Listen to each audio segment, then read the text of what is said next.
careful what you put into your body. And I mean this in terms of everything. Media consumption, food, what you put on your skin, people you hang around with, music you listen to, books you read, films you watch, newspapers you read or watch.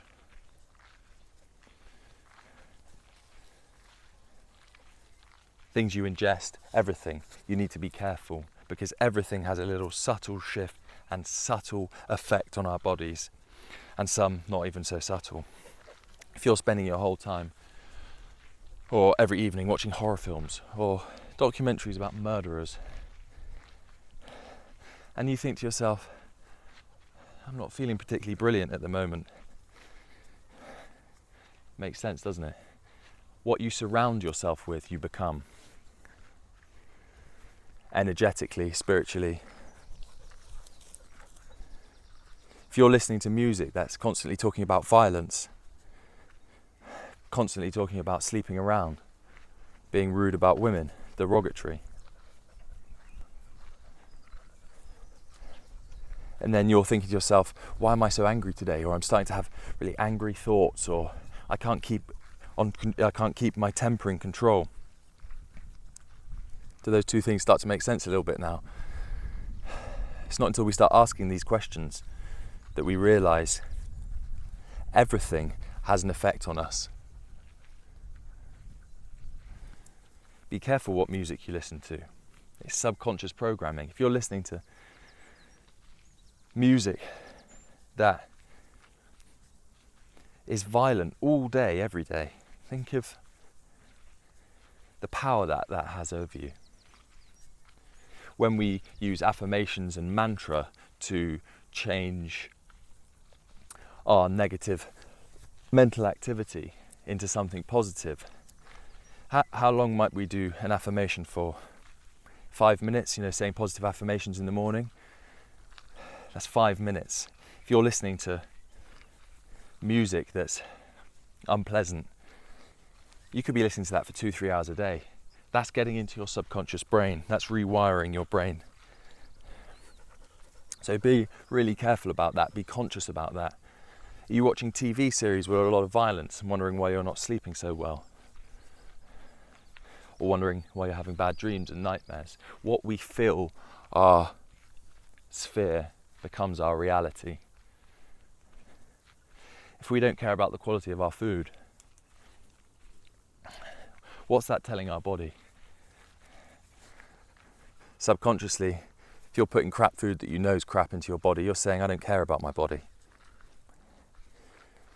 And subconsciously, your body knows that. You're putting stuff all over your skin, or you've got those little plug-in things, don't know what they're called, plug-in home diffusers, scent things, which is the known endocrine disruptors with phthalates. And if you've got those pumping out in your house 24/7, how do you expect to be healthy? You can expect to have autoimmune conditions and breathing problems. If you've got mold somewhere in your environment that you're not getting rid of, you're not treating, you're not moving out of that environment, do something about it. Because everything builds up the picture of who we are.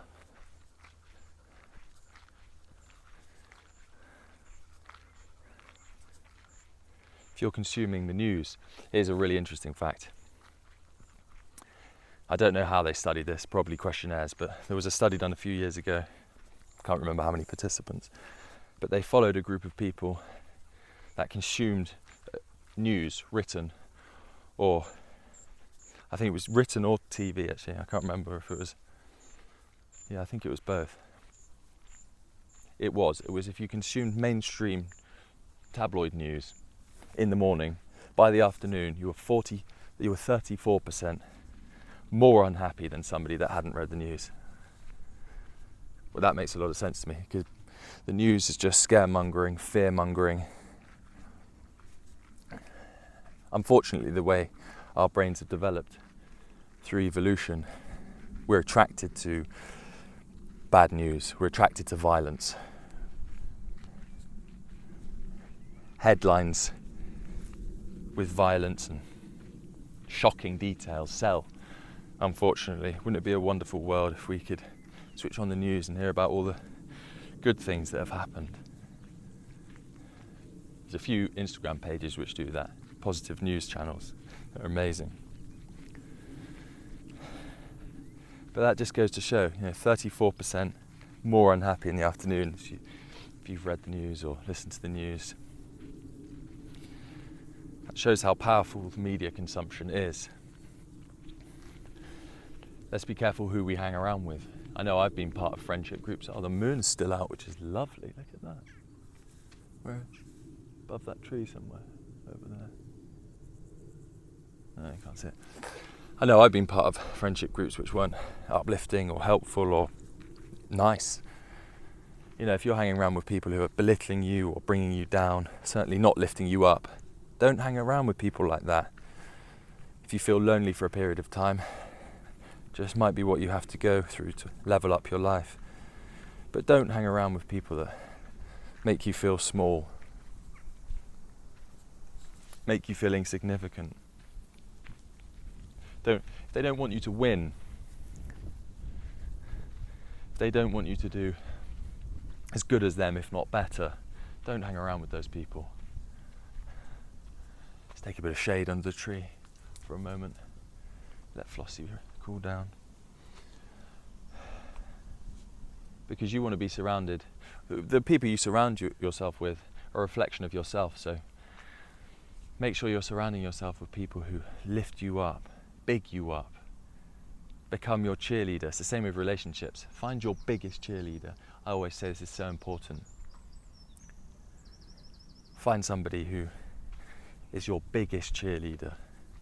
If you're coming back from a long day's work, come on Floss. If you're coming back from a long day's work, from a job you don't particularly enjoy, and you want to work on a side hustle, you want to change your life by starting another side project or business on the side, and your partner's giving you shit for it, giving you a hard time, maybe question, is this the right person?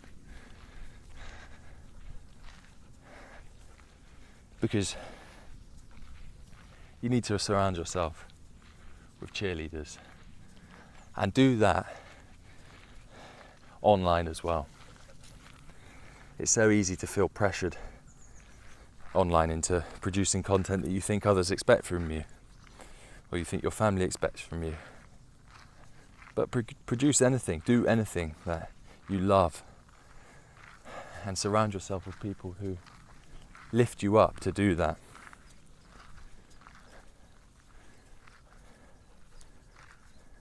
These are things that are incredibly important.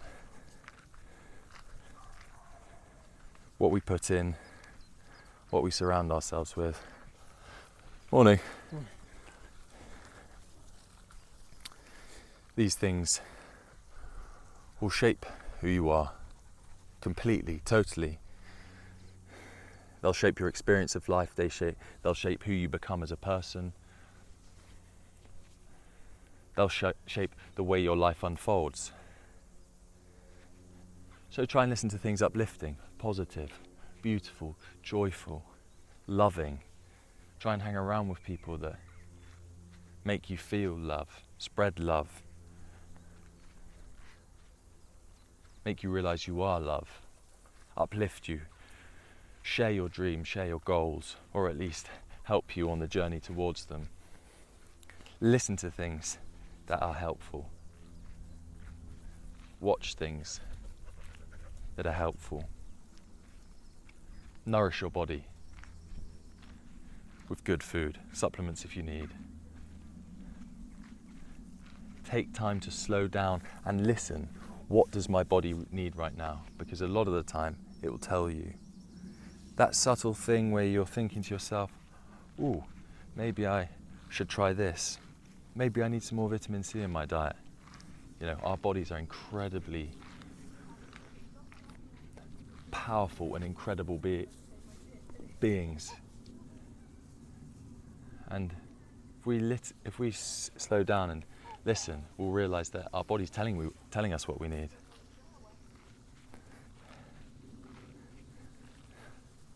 So slow down, listen, surround yourself with positivity, fill yourself with goodness,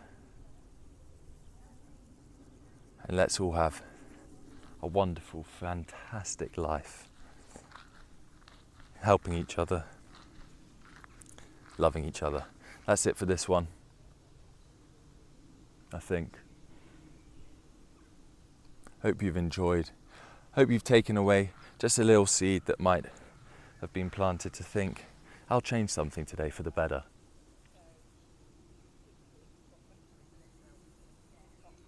And who knows how different things might be in a couple of months. With love, that's meditation. See you in the next one.